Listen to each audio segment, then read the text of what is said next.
Assalamualaikum dan selamat pagi. I'm Teacher Azida.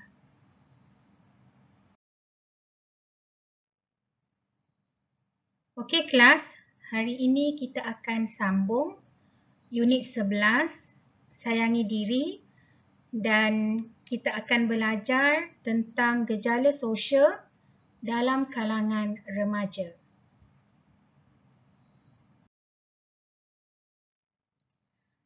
Okey, sebelum teacher pergi dengan lebih lanjut, teacher akan terangkan dulu apakah yang dimaksudkan dengan remaja. Okey, pada umumnya, remaja merujuk kepada individu yang berusia 10 hingga 18 tahun. Okey, jadi pada usia ini merupakan pertengahan ataupun peralihan seorang kanak-kanak yang beransur berubah menjadi individu dewasa. Pada ketika itu, aspek fizikal, mental dan sosial mereka akan mula berkembang dan matang.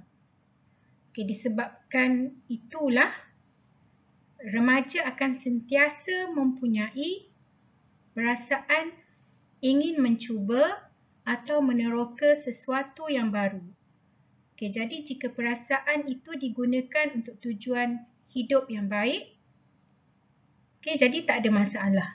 Tapi jika digunakan untuk tujuan yang tidak baik sehingga menjadi punca bagi gejala sosial, itu akan menjadi satu masalah yang besar.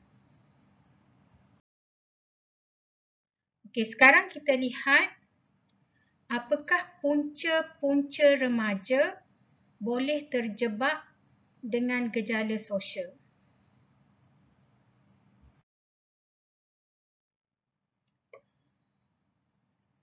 Yang pertama, kendiri.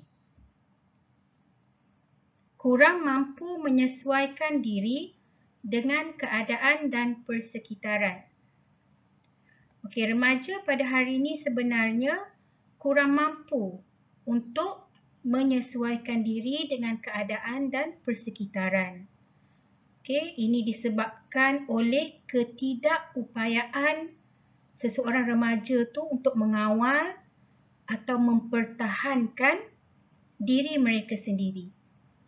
Jadi seterusnya akan menyebabkan mereka gagal mengendalikan emosi apabila menghadapi sesuatu masalah, lalu mengakibatkan mereka terjerumus ke dalam kancah gejala sosial. Yang kedua, rakan-rakan. Ia merupakan punca utama remaja boleh terjebak dengan gejala sosial. Okey, remaja adalah usia di mana individu tersebut mempunyai ramai rakan sebaya. Okey, jadi rakan-rakan ini jugalah sebenarnya punca utama seseorang remaja tu lebih gemar melepak dan mengikut gaya hidup rakan mereka. Jadi sekiranya rakan-rakan mereka tu aktif melakukan gejala sosial, jadi malanglah bagi seseorang remaja tu kerana mereka yang lemah jati diri akan mudah terpengaruh dengan rakan sebaya mereka. Yang ketiga, keluarga. Kurang memberi perhatian. Okey, sebenarnya remaja sangat bergantung kepada keluarga, terutamanya ibu bapa. Okey, jadi jika ibu bapa terlalu sibuk menumpukan perhatian terhadap pekerjaan, ini menyebabkan mereka kurang memberi perhatian terhadap anak remaja mereka. Jadi seterusnya akan memberikan kesan kepada jiwa anak-anak yang akan rasa kurang kasih sayang. Jadi mereka lebih mudah terdedah dengan pelbagai pengaruh negatif gejala sosial di luar rumah.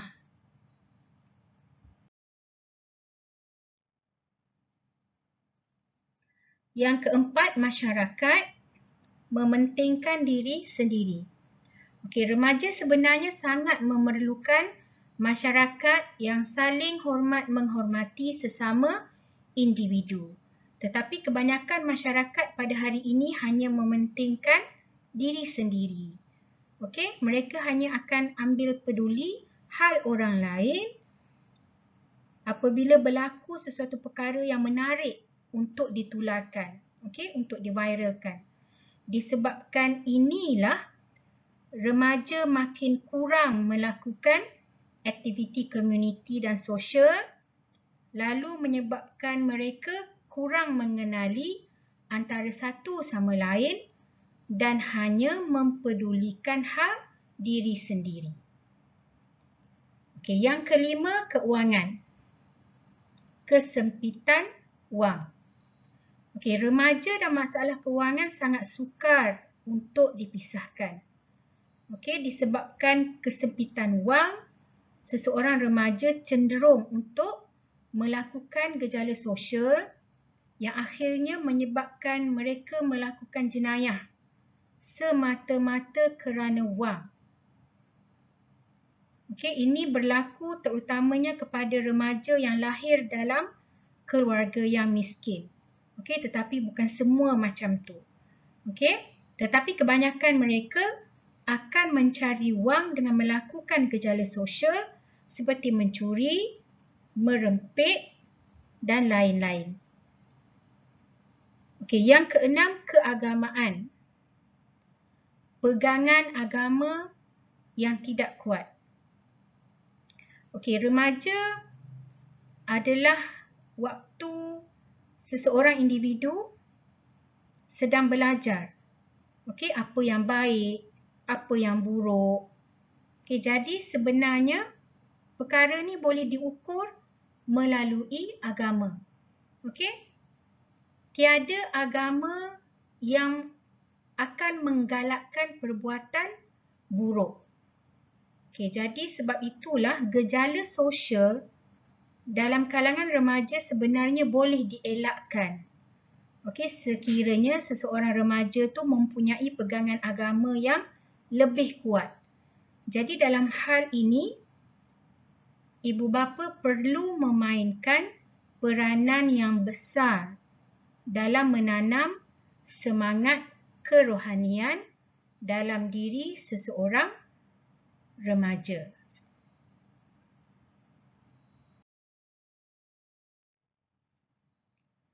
Okey, sekarang kita lihat contoh gejala sosial dalam kalangan remaja.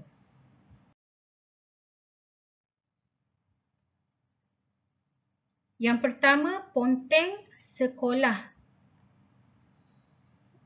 Okey, ponteng sekolah ni merupakan punca utama berlakunya gejala sosial yang lain dalam kalangan remaja. Okey, jadi jangan sesekali ponteng sekolah. Okey, yang kedua, pembuangan bayi. Okey, ia berlaku disebabkan oleh pergaulan yang terlalu bebas antara lelaki dan perempuan. Okey, jadi seseorang remaja tu mesti tahu batas pergaulan antara lelaki dan perempuan. Okey, yang ketiga, penyalahgunaan dadah. Okey, ini disebabkan oleh pengaruh rakan sebaya.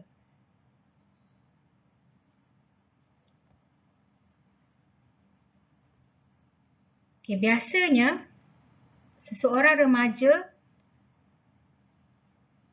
sukar untuk menolak ajakan dan pujukan rakan-rakan mereka. Okey, sebab itulah mereka mudah terpengaruh dan seterusnya terjebak dengan dadah. Okey, ia bukan sahaja salah di sisi undang-undang tetapi juga salah dari sisi agama. Malahan jika dilihat dari segi kesihatan, penyalahgunaan dadah juga merupakan perbuatan yang sangat sia-sia.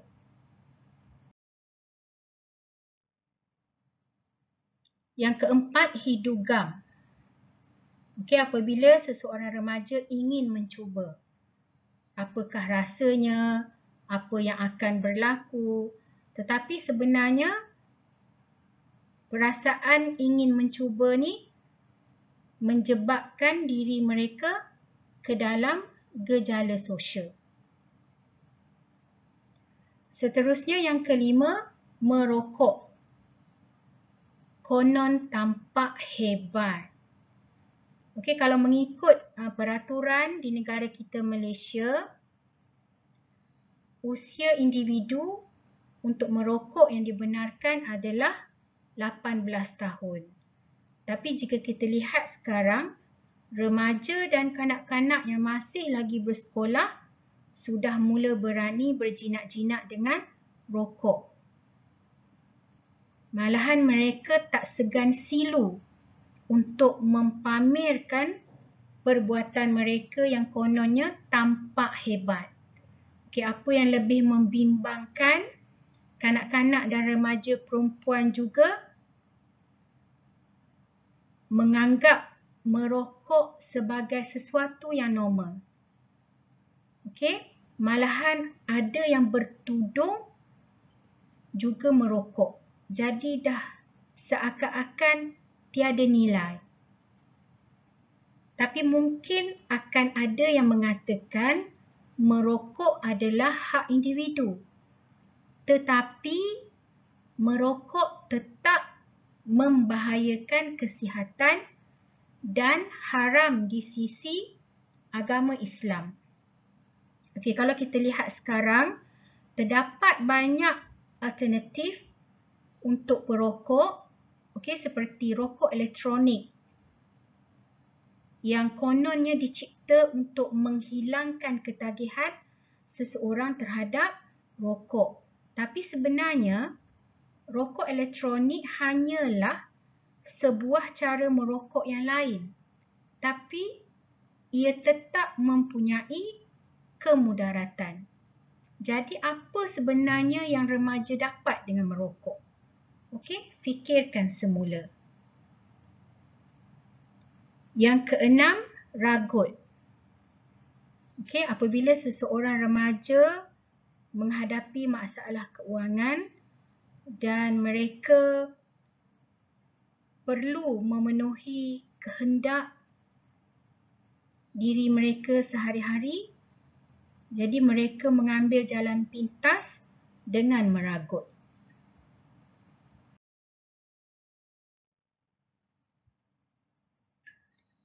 Yang ketujuh, lumba haram. Okey? Sesuatu perbuatan yang sia-sia. Okey, gejala lumba haram ni biasa kita gelarkan sebagai rempit. Ia merupakan gejala sosial yang terkenal di negara kita. Okey, golongan ni selalunya disertai oleh remaja bermotosikal secara berkumpulan. Dan ada juga kita panggil dengan samseng jalanan. Okey, mereka ni bukan sahaja mengganggu ketenteraman jalan raya dengan kelajuan dan aksi lagak ngeri yang sia-sia. Okey, terutamanya pada waktu malam di hujung minggu. Okey, kita boleh lihat golongan remaja ni berpeleseran sehingga ke larut malam tanpa mempedulikan persekitaran. Yang ke-8, melepak. Okey, sebenarnya melepak ni semuanya berpunca dari ponteng sekolah. Yang ke-9, ugut. Okey, ugut ni berlaku apabila seseorang remaja tu ingin memenuhi keperluan diri sendiri.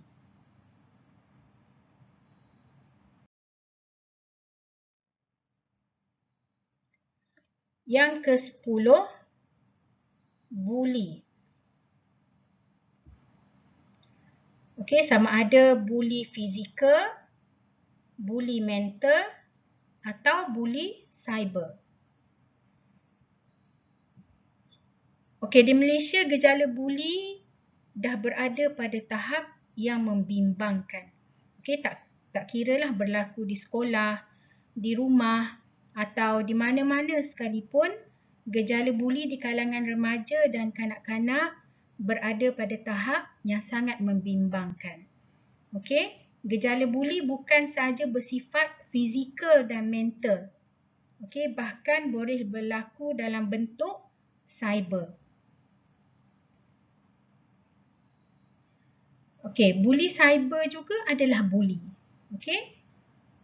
Dan seseorang yang melakukan bully cyber ni juga boleh dihukum oleh undang-undang jika disabit bersalah. Okey, sama seperti bully fizikal dan mental, bully cyber akan menyebabkan pelbagai kemudaratan bagi individu yang dibuli. Okey, individu yang dibuli akan merasa kekurangan keyakinan diri dan pelbagai masalah emosi yang lain. Ada yang akan hilang pertimbangan dan memutuskan untuk membunuh diri. Jadi kita harus tegah perbuatan bully ini dengan kadar segera. Okey, yang ke-11, vandalisme, di mana seseorang remaja tu merosakkan harta benda awam atau persendirian.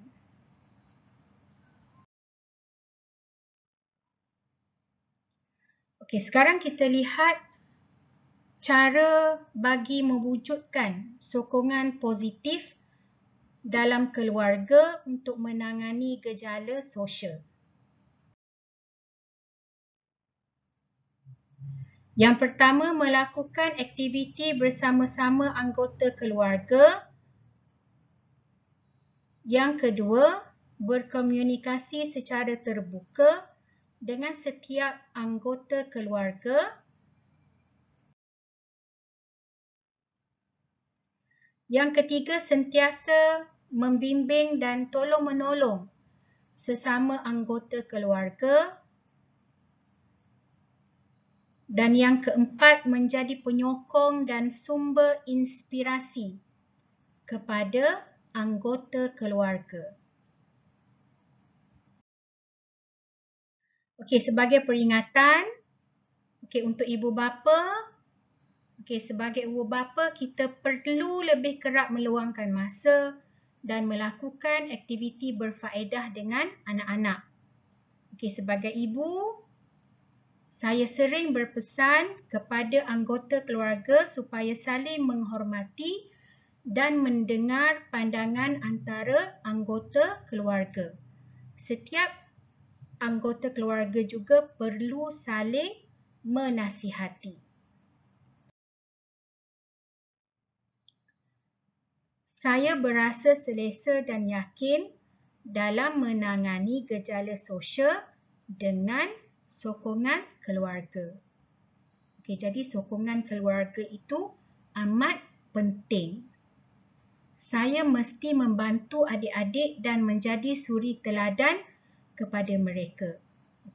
Tunjuklah contoh yang baik kepada adik-adik supaya mereka dapat membesar dan mengikut jejak langkah ke arah yang positif. Setiap anggota keluarga berperanan dan bertanggungjawab untuk memberikan sokongan moral sekiranya salah seorang anggota keluarga terlibat dalam gejala sosial. Tak boleh dibiarkan keseorangan. Kita harus beri sokongan moral. Supaya remaja yang terlibat dalam gejala sosial tu tahu yang dia tidak keseorangan dan dia tahu yang dia mendapat sokongan moral dari anggota keluarganya. Setiap anggota keluarga mempunyai tanggungjawab dan peranan masing-masing dalam menangani gejala sosial. Okey, itu saja untuk hari ini. Don't forget to subscribe my channel.